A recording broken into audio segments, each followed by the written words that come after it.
Hello yours, welcome to my YouTube channel. இன்னைக்கு ரொம்ப முக்கியமான விஷயத்தை பார்க்க போறோங்க. இந்தியில் உள்ள எழுத்துக்கள் அல்லது வார்த்தைகளுடைய உச்சரிப்பு எப்படி உச்சரிக்கிறது, ஒவ்வொரு வார்த்தையை எப்படி உச்சரிக்கிறது, அல்லது எழுத்துக்களை அதாவது வார்த்தைகளை எப்படி கூட்டி படிக்கிறது. சரிங்களா? இதாவது ஃபார் எக்ஸாம்பிள் பண்ணா படிப்பு, பாடி, இப்பு, படிப்பு அப்படின்னு நம்ம தமிழ்ல படிக்கணும் அல்லவா? ஸோ அந்த மாதிரி இந்தியில எப்படி உச்சரிக்கிறதுங்கிறத நம்ம பார்க்கலாம். இது ரொம்ப ரொம்ப ஈஸி தாங்க, ரொம்ப கஷ்டம்லாம் ஒன்றும் கிடையாதுங்க. சரிங்களா? உங்களுக்கு தமிழ் தெரிஞ்சிருந்ததுன்னா போதுங்க. இது இந்தியில வந்து பாத்தீங்கன்னா ஈஸியா உங்களுக்கு உச்சரிப்பு வந்துடும். சில ட்ரிக்ஸ் மட்டும் தான் இருக்கு. ஸோ அதை மட்டும் நீங்க கத்துக்கிட்டீங்கன்னா போதும். மற்றபடி எந்த வகையான கஷ்டமுமே கிடையாது. சரிங்களா? முதலாவது இந்தியில் உள்ள உயிரெழுத்துக்களையும் மெய்யெழுத்துக்களையும் நம்ம பார்த்துடலாம். இங்க பாருங்க, இதுதான் உயிரெழுத்துக்கள், மெய்யெழுத்துக்கள். இது கொடுத்து ஆல்ரெடி உங்களுக்கு ஒரு வீடியோ போட்டிருக்கேன். அதை வந்து நீங்க என்ன பண்ணுங்க, போய் பிளேலிஸ்ட் செக் பண்ணி பாருங்க. நம்மளுடைய யூடியூப் சேனல்லையும் பாருங்க. உங்களுக்கு இந்தியில் உள்ள அடிப்படை எழுத்துக்களுக்கு எப்படி எழுதுறது, எப்படி அதை உச்சரிக்கிறது அப்படிங்கிறத நான் போட்டிருக்கேன். நான் இருந்தாலும் நான் மறுபடியும் என்ன பண்ண ஒரு டைம் உச்சரிச்சு காட்டுறேன். அ ஆ இ இ உ உ ஏ ஐ ஓ ஔ அம். ஓகேங்களா? நான் வேகமா சொல்லிட்டேன், ஆனா ரொம்ப சிம்பிளான விஷயம் தான். நம்ம தமிழ்ல இருக்கிற அ ஆ இ மட்டும்தான். அதே மாதிரி பாத்தீங்க அப்படின்னா காங்கா சா ஞாட்டானான்னு இருக்கு தெரியுங்களா தமிழ்ல. அதே மாதிரி இந்தியிலையும் வந்து பாத்தீங்கன்னா கா சா டா தா பா யா ரா லா வா ஷா ஷா ஷா ஹா இந்த மாதிரி என்ன பண்ண உங்களுக்கு இருக்குது. இது ரொம்பவும் சிம்பிள் தாங்க, கொஞ்சம் தான் இருக்கு. இது நீங்க வந்து ஒரு ஒரு ஒன்றுக்கு ரெண்டு முறை நீங்க அதை எழுதி பார்த்தீங்க அல்லது அதை பார்த்துட்டீங்க, அது உங்களால ஞாபகத்தில் நின்றுச்சு அப்படின்னா உங்களுக்கு படிக்கிறது ரொம்ப ஈஸி ஆயிரும். இப்போ பாருங்க, இந்தியில வந்து பாத்தீங்க அப்படின்னா கால வந்து பாத்தீங்கன்னா 4 வகையான கா இருக்கு. அதாவது அந்த கா சவுண்ட்லயே வந்து பாத்தீங்கன்னா 4 கா இருக்கு. அதே மாதிரி சா சவுண்ட்லயும் 4 சா இருக்கு. அதே மாதிரி டாலையும் அப்படிதான், தாலியும் அப்படிதான், பாலியும் அப்படிதான். ஸோ இதை மட்டும்தான் என்ன ஆகும்னா ஹிந்தி பேசுறவங்களுக்கு கொஞ்சம் கொஞ்சம் கன்ஃபியூஷனா இருக்கிற மாதிரி தான் இருக்கும். பட் இது எந்த வகையான கன்ஃபியூஷனும் கிடையாது. ரொம்ப ரொம்ப ரொம்ப ஈஸி. நம்மளுக்கு எளிமையா உங்களுக்கு என்ன பண்றேன், உங்களுக்கு நான் சொல்லித்தரேன். ஃபார் எக்ஸாம்பிள் தமிழ்ல வந்து பாத்தீங்கன்னா லா வந்து பாத்தீங்கன்னா 3 வகையான லா லா அப்படின்னு இருக்கு உங்களுக்கு. சரிங்களா? அதே மாதிரி தான் இந்தியிலே வந்து பாத்தீங்க அப்படின்னா கக்கா கக்கா அப்படின்னு 4 வகையான கா இருக்கு. ஸோ அதை நம்ம பார்க்கலாம் பாருங்க. கக்கா கக்கா சச்சா ஜஜ்ஜா. ஸோ இப்படி எல்லாம் நம்ம படிச்சோம்னா வச்சுக்கல, கொஞ்சம் புரியுறது நமக்கு கொஞ்சம் கஷ்டமா இருக்கும். அதனால நான் உங்களுக்கு ஈஸியாக எளிமையாக உங்களுக்கு புரிய வைக்கிறேன் பாருங்க. இப்போ வந்து இது நம்ம தமிழ் எழுதி காட்டுறேன். இது என்னங்க? கா. இது நம்ம வந்து கா. சரிங்களா? இப்போ பாருங்க, கா இன்று. இப்போ நான் தமிழ் உங்களுக்கு புரிய வைக்கிறேன். கன்று. இது நீங்க எப்படி படிப்பீங்க? கன்று அப்படின்னு படிப்பீங்க. கன்று அப்படின்னு நீங்க படிப்பீங்களா? படிக்க மாட்டீங்க. ஏன் கா அப்படின்னு நீங்க சொல்ல மாட்டேங்கிறீங்க? ஏன்னா கன்று, அவ்வளவுதான். அதே மாதிரி இந்தியில வந்து பாத்தீங்கன்னா அப்படி கிடையாது. இதை நீங்க வந்து கன்று அப்படின்னு படிக்கலாம், கன்று அப்படின்னு படிக்கலாம். அப்ப என்ன அர்த்தம்னா, இந்த காவை 2 வகையில நாம என்ன பண்ண முடியும், உச்சரிக்க முடியும். அதாவது நார்மலான குரல்ல நீங்க உச்சரிச்சீங்கன்னா எப்படி உச்சரிப்பீங்க? வெறும் கா. இதே நீங்க கட்ட குரல்ல, நல்லா புரிஞ்சுக்கங்க, கட்ட குரல்ல நீங்க உச்சரிச்சீங்க அப்படின்னா எப்படி உச்சரிப்பீங்க? க க க கா க கா நார்மல் குரல். கட்ட குரல்ல கா கா கா. இவ்வளவுதாங்க ஹிந்தி, வேற ஒண்ணுமே இல்ல. இப்ப கன்றுன்னு படிக்கிறத கட்ட குரல்ல நீங்க படிச்சீங்கன்னா எப்படி படிப்பீங்க? கன்று க க கன்று அப்படின்னு படிப்பீங்களா? அதேதான்.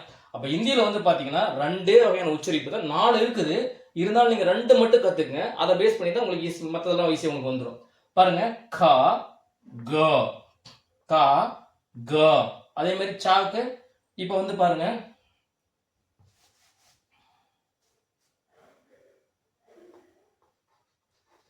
சான்று அப்படின்னு இருக்குன்னு வச்சுங்களேன். சான்று. இப்ப என்ன பண்ணுவீங்க? சான்று. இது நார்மலா நீங்க வந்து சான்று படிப்பீங்க. ஜான்று அப்படின்னு படிப்பீங்களா? படிக்க மாட்டீங்க. ஆனா இந்தியில அப்படிதான் படிக்கணும். சான்று ஜான்று ஜா. அப்ப சானுடைய கட்டக்குரல் படிச்சீங்கன்னா ஜா. சாவை கட்டக்குரல் எப்படி படிப்பீங்க? ஜா ஜான்று. ஓகேங்களா? அப்ப என்ன அர்த்தம் பாருங்க, சா ஜா சா ஜா. அதே மாதிரி டாக்கு டா டா டா டா டா டா. தாக்கு பாருங்க, தா டா டா டா. அதே மாதிரி பாக்கு பாருங்க, இங்க பாருங்க, பாக்கு நான் சொல்லி தரேன் பாருங்க. பாருங்க, பனி பனின்னு இருக்குங்களா? சரி, இதை வந்து நீங்க வந்து கட்ட குரல் எப்படி சொல்லுவீங்க? இது வந்து நார்மல் குரல்ல பனி, அவ்வளவுதான் பனி. இதே நீங்க கட்ட குரல் எப்படி சொல்வீங்க? பனி பனி பனி. ஓகேங்களா? அப்ப 2 குரல் தாங்க. ஒரு எழுத்துக்கு, அதாவது கா, சா, டா, தா, பா, 1 2 3 4 5, இந்த 5 எழுத்துக்கு மட்டும் கட்ட குரல் இருக்கு, நார்மல் குரல் இருக்கு. இவ்வளவுதான் வித்தியாசம், வேற ஒண்ணுமே இல்லை. மற்றது எல்லாமே வந்து பாத்தீங்கன்னா யா, ரா, லா, வா இதெல்லாம் ஒண்ணுதான். அடுத்து 3 வகையான ஷா இருக்கு, அடுத்து ஹா, அவ்வளவுதாங்க, வேற ஒண்ணுமே இதுல கிடையாதுங்க. ஓகேங்களா? அப்போ கா, சா, டா, தா, பா இந்த 5க்கு மட்டும் நார்மல் குரல் இருக்கு, கட்ட குரல் இருக்கு. இப்போ உங்களுக்கு நான் உங்களுக்கு என்ன பண்றேன், ஈஸியா புரிய வைக்கணும் பாருங்க. இப்போ பாருங்க, ஹிந்தியில நம்ம என்ன பண்ணுவோம், சில எழுத்துக்களை பார்ப்போம் பாருங்க.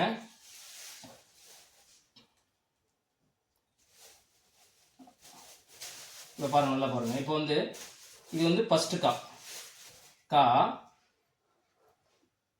இது வந்து பார்த்தீங்கன்னா இம், அதாவது மா. கடைசி எழுத்து எப்பயுமே புள்ளி வச்சு எழுத்த மெய் எழுத்தை தான் படிக்கணும். கம், நல்லா கவனிங்க, கா இம் கம். இதே வந்து இந்த வெறும் நார்மல் கா, வெறும் நார்மல் கா, கா இம் கம்.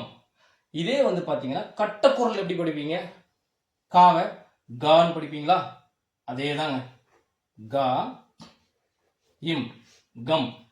புரியுதுங்களா? புரியுதுங்களா? Come come. பாருங்க, கம் கம். அடுத்து ரெண்டாவது காவுக்கும் அதே தான்.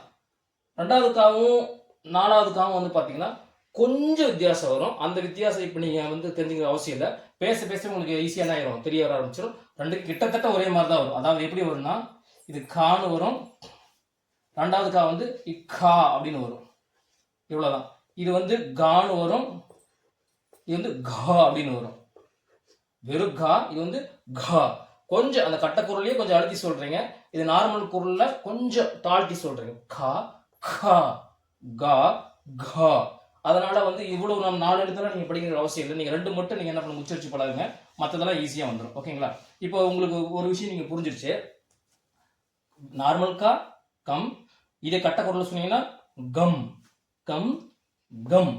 ஓகேங்களா? இதே மாதிரி பாருங்க, இதே மாதிரி சா, சா எடுத்துக்கங்க, சா எடுத்துக்கங்க, சா இம் சம். இது வந்து சம். இது அதாவது நான் சும்மா எழுத்துக்காக எழுதி காட்டுறேங்க, இதுக்கெல்லாம் அர்த்தங்கள் எல்லாம் ஒன்றும் கிடையாதுங்க. சம். ஓகேங்களா? இப்போ சம். இதே வந்து சா வந்து கட்ட குரல்ல பேசுங்க, ஜம். அப்போ மூணாவது ஜா. பாருங்க, மூணாவது ஜா, ஜம் சம் ஜம். புரியுதுங்களா? சம் ஜம். அதே மாதிரி டா இம் டம்மா, நார்மலா டா டம். இதே வந்து பாத்தீங்கன்னா கட்ட குரல் சொல்லுங்க, டா அப்படி கட்ட குரல் டா டம். புரியுதுங்களா? பாருங்க, டம். அவ இப்படிதான் என்ன பண்ணணும்னா உங்களுக்கு படிக்கணும். அதே மாதிரி தம்முக்கு பாருங்க, தம்முக்கு பார்ப்போம்.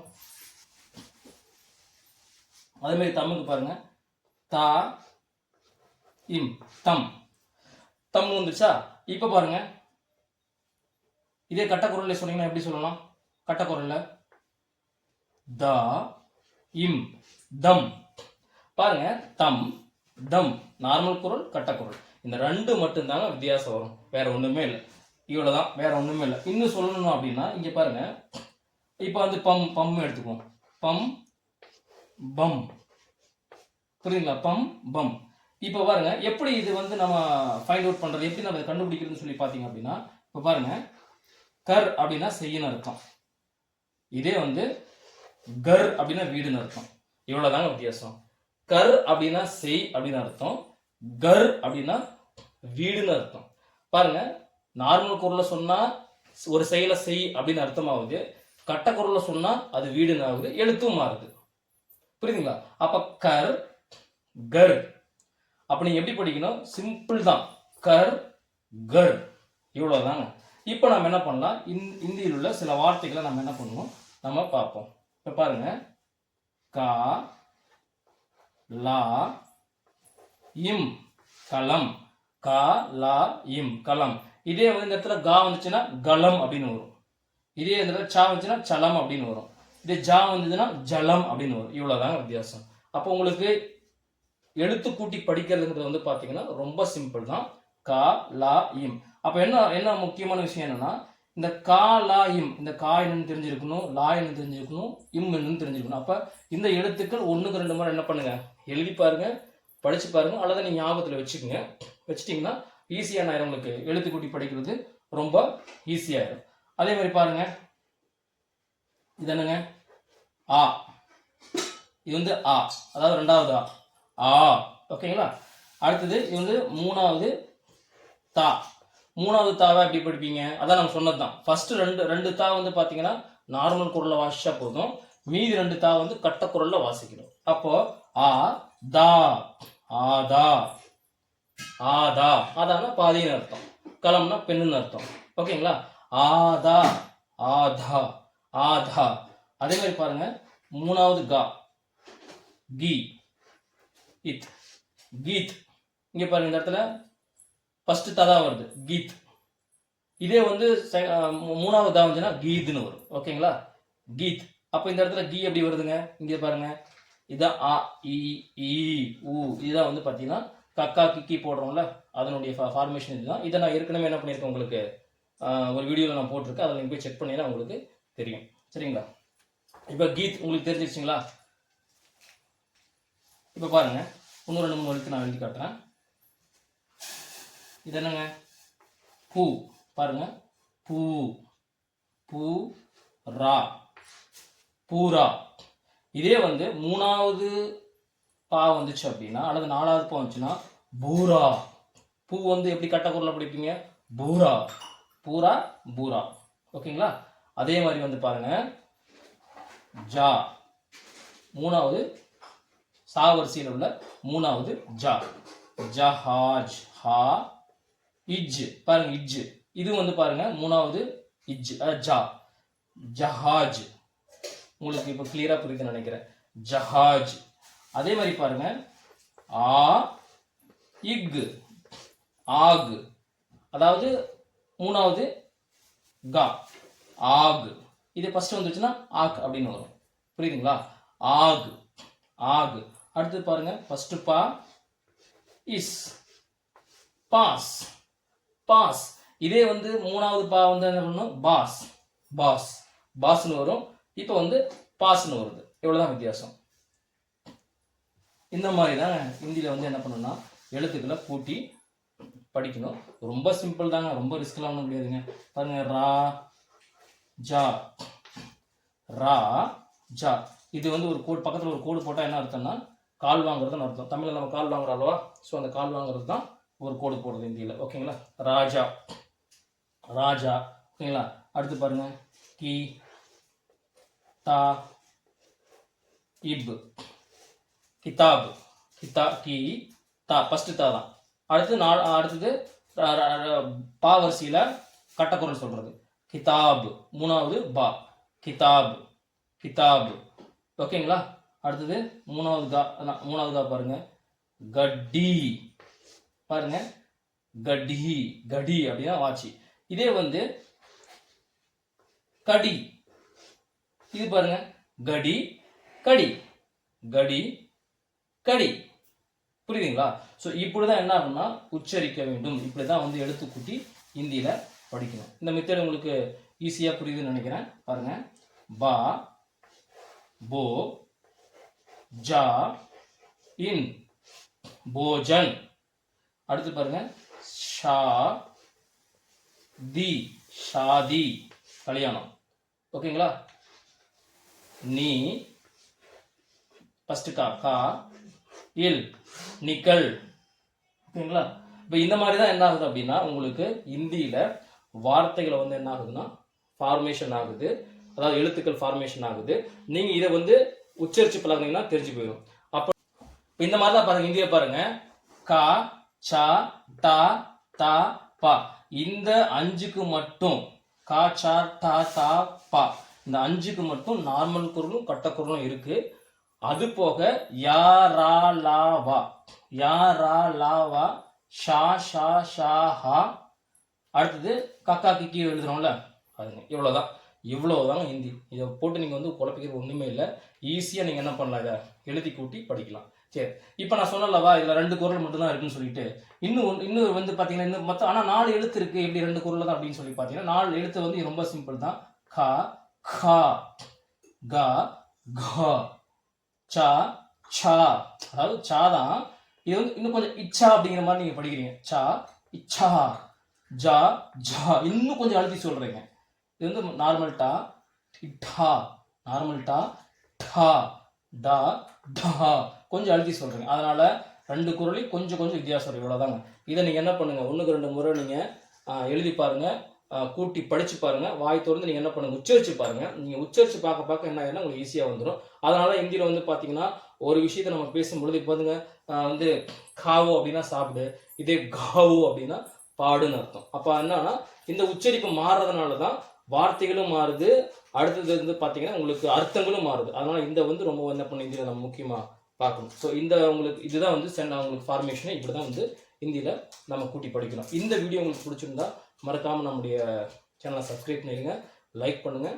அதே சமயத்தில் யாரெல்லாம் ஹிந்தி கற்றுக்கணும்னு நினைக்கிறாங்களோ அவங்களுக்கு இந்த நம்முடைய சேனலை ஷேர் பண்ணுங்கள். ரொம்ப ரொம்ப நன்றி.